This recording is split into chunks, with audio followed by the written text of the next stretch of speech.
na majina hapa.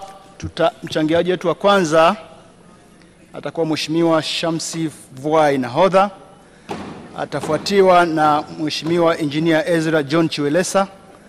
Mheshimiwa Simon Songe Lusengekile ajiandae. Mheshimiwa Mwenyekiti, nakushukuru. Mheshimiwa Mwenyekiti, pamoja na juhudi mbalimbali zinazofanywa na serikali katika kuimarisha sekta ya elimu, bado mfumo wetu wa elimu hautengenezi wahitimu wenye weledi na umahiri mkubwa, kwa sababu hauzingatii shauku ya kujifunza kwa wanafunzi. Lakini pili, hauzingatii vya wanafunzi. Mheshimiwa Mwenyekiti, Profesa Howard Gardner wa Chuo Kikuu cha Harvard ameandika kitabu kinaitwa Frames of Mind.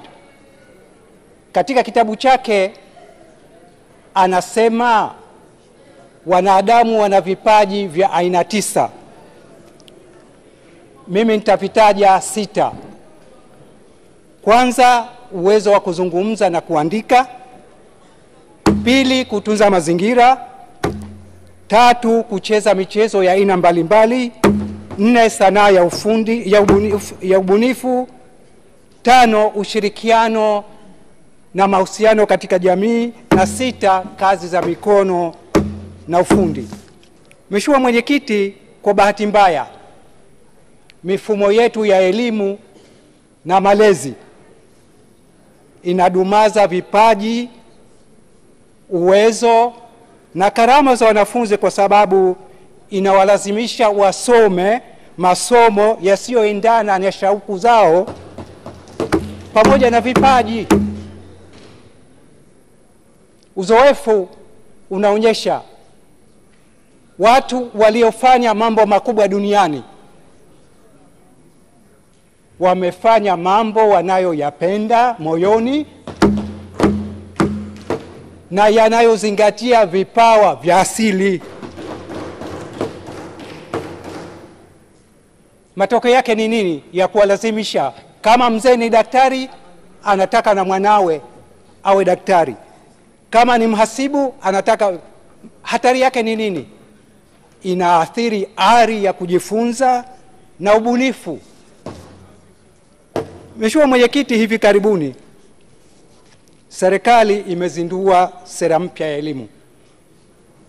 Hata hivyo, kwa maoni yangu, utekelezaji wake unahitaji kiwango kikubwa sana cha fedha ili kuandaa walimu wenye ujuzi, ujenzi wa maabara za kisasa na karakana za ufundi. Ili tuweze kukabiliana na tatizo hilo, Mheshimiwa Mwenyekiti, napendekeza tufanye mambo mawili ya msingi. La kwanza, serikali itumie ipasavyo Chuo Kikuu Huria cha Tanzania kuandaa walimu kwa mafunzo, hasa katika mbinu za kisasa za kufundishia. Na hapa nasisitiza matumizi makubwa ya teknolojia ya kisasa na ubunifu katika elimu. Walimu wanaweza kutumia projector, wanaweza kutumia kompyuta, wanaweza kutumia mitandao kuwaonyesha watoto majaribio mbalimbali ya kisayansi na kiufundi bila ya gharama kubwa. Unaweza kuwaonyesha watoto jinsi damu inavyotembea kwenye mwili. Unaweza kuonyesha jinsi mimea inavyotengeneza chakula kwa kutumia nishati ya jua. Unaweza kuonyesha jinsi miti inavyosaidia kutengeneza mvua.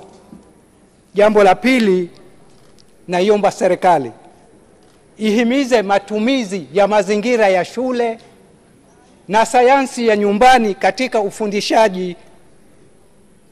Kwa mfano, tunaweza kufundisha masomo ya sayansi kwa kuonyesha watoto jinsi nishati ya jua inavyotumika katika shughuli mbalimbali za binadamu, usafi wa mwili na utunzaji wa mazingira. Mheshimiwa Mwenyekiti, ili tuweze kujenga taifa linalojitegemea, elimu yetu inapaswa kujengwa kwa misingi ya kujitegemea kama alivyosema baba wa taifa hili. Misingi ambayo inazingatia si mafunzo ya ufundi peke yake, bali mafunzo ya sayansi na teknolojia, ubunifu, ugunduzi, uvumbuzi. Mheshimiwa Mwenyekiti, nalisema hili suala la elimu la kujitegemea kwa sababu ninasikitika sana kwamba tuna vitivo vya kila aina vya uhandisi, lakini bado haviwezi kutoa majibu ya masuala ya msingi ya matatizo ya taifa letu. Nitatoa mifano mitatu. Wa kwanza, tuna mwanga wa jua kila mahali. Wahandisi hawatusaidii kubuni teknolojia inayoweza kuvuna mwanga ili nishati ya mwanga itumike katika kilimo cha umwagiliaji maji na kuendesha pampu za kusukumia maji na matumizi ya majumbani. La pili, tunaagiza mitungi ya gesi kutoka nje. Tunaagiza majiko sanifu wakati tuna wahandisi wa kila aina. Na tatu, tuna wahandisi wengi lakini bado madaraja na majengo mbalimbali katika nchi yetu yanajengwa na watu kutoka nje. Nilikuwa na tafakari, nikasema kwa nini katika anga kuna hewa ya hydrogen ya kutosha? Kwa nini wahandisi hawaivuni tukaweza kuitumia kama nishati? Nalisema hili kwa sababu hivi karibuni kuna kijana mmoja Zimbabwe amebuni teknolojia ya kuvuna mawimbi ya redio yanayotumika kuendesha gari badala ya mafuta. Kwa nini lisiwezekane hili? Mheshimiwa Mwenyekiti, mwisho, kwa maoni yangu, kuna haja ya kuangalia muundo wa vyuo vikuu vyetu vya Tanzania ili visisitize mafunzo ya vitendo zaidi kuliko nadharia. Napendekeza tuwe na vyuo vya aina tatu. Ya kwanza, tuwe na vyuo vikuu vya utafiti, yaani research universities. Pili, tuwe na vyuo vikuu vya mafunzo ya kazi mbalimbali, yaani professional studies. Na mwisho, tuwe na vyuo vikuu vya sayansi na teknolojia, yaani University of Applied Sciences and Technology. Baada ya kusema hayo, naunga mkono hoja. Asante sana Mheshimiwa Shamsi Vuai Nahodha.